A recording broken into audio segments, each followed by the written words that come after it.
Sa monumento ni Rizal sa Luneta ay may isang mababang posteng bato na may nakasulat na Kilometer Zero.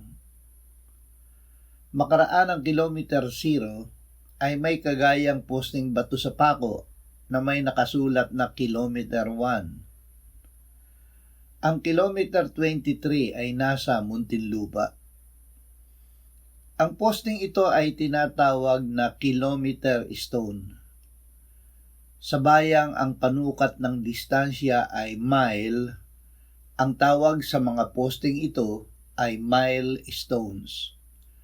Ang kilometer o milestone ay palatandaan para sa naglalakbay ng yugto ng kanyang paglalakbay batay sa distansya na nalakbay niya.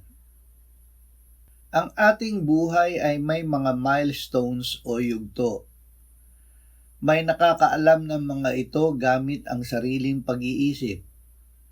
Ang nalalaman lamang nila ay ang milestones ng buhay nila dito sa lupa. Ibig ng Diyos na siya ay ating hanapin upang sumaatin ang kanyang pag-iisip. Sinabi niya, "Inyong hanapin ang Panginoon habang siya'y matatagpuan. Tumawag kayo sa kanya habang siya'y malapit. Lisanin ng masama ang kanyang lakad at ng liko ang kanyang pag-iisip, at manumbalik siya sa Panginoon at kanyang kaaawaan siya, at sa aming Diyos, sapagkat siya'y magpapatawad ng sagana.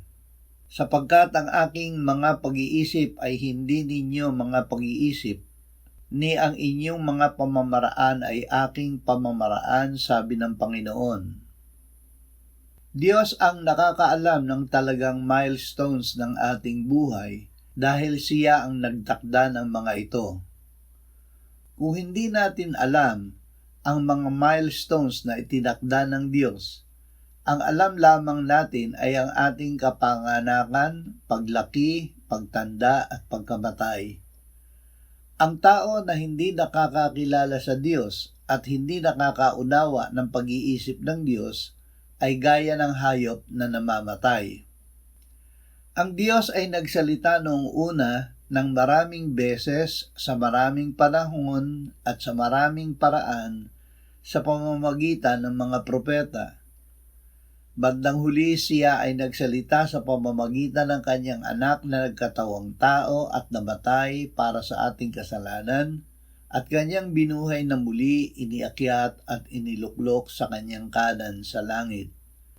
Mula sa langit ay magbabalik siya upang ang mga sumasampalataya sa kanya ay kaunin upang makasama niya magpakailanman.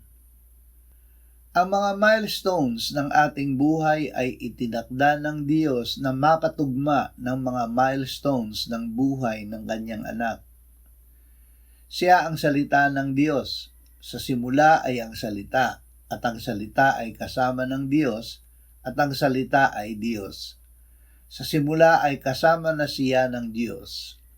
Lahat ng mga bagay ay ginawa sa pamamagitan niya, at kung wala siya ay hindi nagawa ang anumang bagay na ginawa. Nasa kanya ang buhay, at ang buhay ay siyang ilaw ng mga tao. Siya ang kordero ng Diyos na nag-aalis ng kasalanan ng sanlibutan, na pinaslang buhat ng itatag ang sanlibutan. Nang lalangin ng Diyos ang tao, siya ay nilalang na kawangis ng Diyos. Ang tao ay pinagkasala ng ahas, ang dyablo. Nang ang tao ay nagkasala, ay sinabi ng Diyos sa dyablo, "Maglalagay ako sa iyo at sa babae ng pagkapuot sa isa't isa, at sa iyong binhi at sa kanyang binhi. Ito ang dudurog ng iyong ulo at ikaw ang dudurog ng kanyang sakong." Ang anak ng Diyos ay nagkatawang tao upang wasakin ang mga gawa ng diablo. Naganap ito noong ang Panginoong Hesus ay ipinako at namatay sa krus. Siya ay namatay para sa ating kasalanan, inilibing at binuhay na muli ng Ama. Tayo na sumasampalataya sa Kanya ay kasama niya na namatay sa krus, kasama niya na muling binuhay ng Ama, at kasama niya na pinaupo ng Ama sa langit. Mula sa langit, ang Panginoong Hesus ay magbabalik upang lubusin ang kanyang tagumpay laban sa Diablo. Nakita ni Propeta Daniel sa pangitain, narito ang isang gaya ng anak ng tao na dumarating kasama ng mga ulap. Siya'y lumapit sa Diyos na humarap sa kanya at binigyan siya ng kapangyarihan, kaluwalhatian at kaharian upang ang lahat ng mga bayan, bansa, mga wika ay maglingkod sa kanya. Ang kanyang kapangyarihan ay walang hanggang kapangyarihan na hindi lilipas at ang kanyang kaharian ay hindi mawawasak. Bago magbalik ang Panginoong Hesus, ang Ebanghelyo ay ipahahayag sa buong mundo. Sinabi niya, ang magandang balitang ito ng kaharian ay ipahahayag sa buong daigdig bilang patotoo sa lahat ng mga bansa at pagkatapos ay darating ang wakas.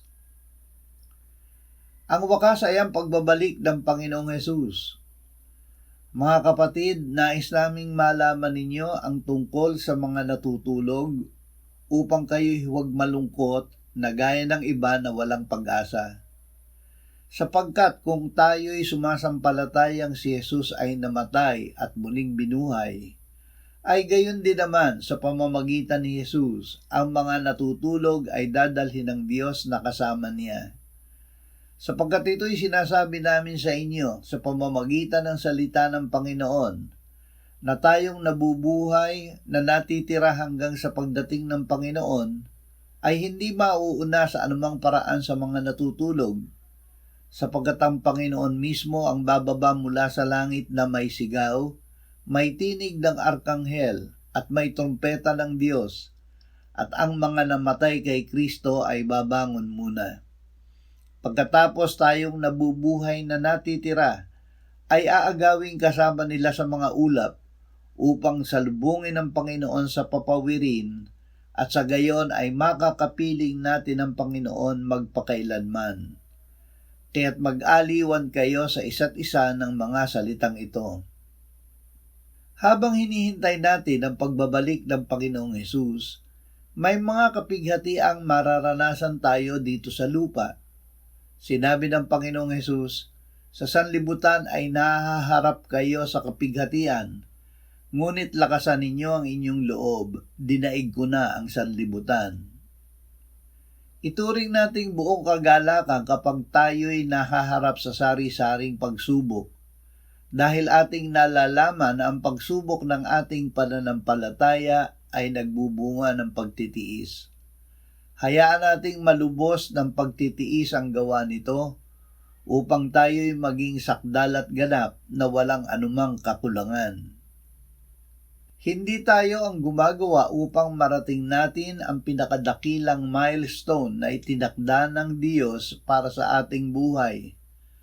Ang gumagawa ay Diyos, at siya ay hindi mabibigo. Sa lahat ng mga bagay, ang Diyos ay gumagawa sa ikabubuti ng mga umiibig sa Kanya, sa kanila ng mga tinawag alinsunod sa Kanyang layunin. Sapagkat ang mga nakilala niya ng una pa, ay itinalaga naman niya na maging katulad sa larawan ng Kanyang anak, upang siya ang maging panganay sa maraming magkakapatid. At yaong mga itinalaga niya ay Kanya namang tinawag, at ang mga tinawag niya ay itinuring niyang ganap, at ang mga itinuring na ganap ay niluwalhati din naman niya. Ito ang larawan ng pinakadakilang milestone na itinakda ng Diyos para sa atin. Masdan ninyo, ang tabernakulo ng Diyos ay nasa mga tao. Siya'y maninirahang kasama nila, at sila'y magiging bayan niya. Ang Diyos mismo ay makakasama nila, at siya'y magiging Diyos nila.